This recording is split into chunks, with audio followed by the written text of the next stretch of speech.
কাগজ কলম কিংবা শক্তিমত্তায় আকাশ পাতাল ব্যবধান।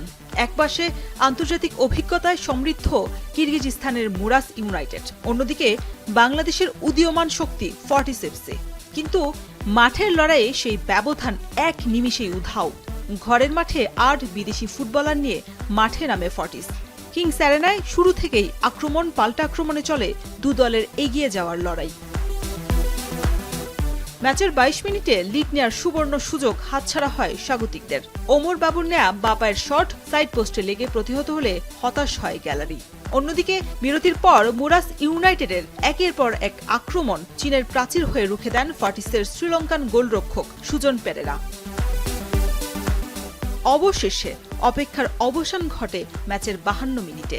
ফর্টিসকে এগিয়ে দেন আবাহনী থেকে ধারে আনা মোহাম্মদ ইব্রাহিম, আর তাতেই উল্লাসে ফেটে পড়ে পুরো স্টেডিয়াম। ১-০ গোলের লিড নিয়ে ইতিহাস গড়ার স্বপ্ন দেখতে শুরু করে বাংলাদেশের দলটি। এদিকে ম্যাচের ৭৪ মিনিটে সমতায় ফেরার বড় সুযোগ পায় মুরাস ইউনাইটেড। সেন্ট্রাল মিডফিল্ডার এর বলের শট সাইড পোস্টে লেগে সে সুযোগ হারায় গেলবারের রানার্স আপরা। শেষ বাঁশি বাজার সাথে সাথে নিশ্চিত হয় ইতিহাস। প্রথমবারের মতো মহাদেশীয় টুর্নামেন্টের বাছাই খেলতে এসেই এএফসি চ্যালেঞ্জ লিগের মূল পর্বে জায়গা করে নিল ফর্টিস এফসি। শরীফ রাউশন, এখন।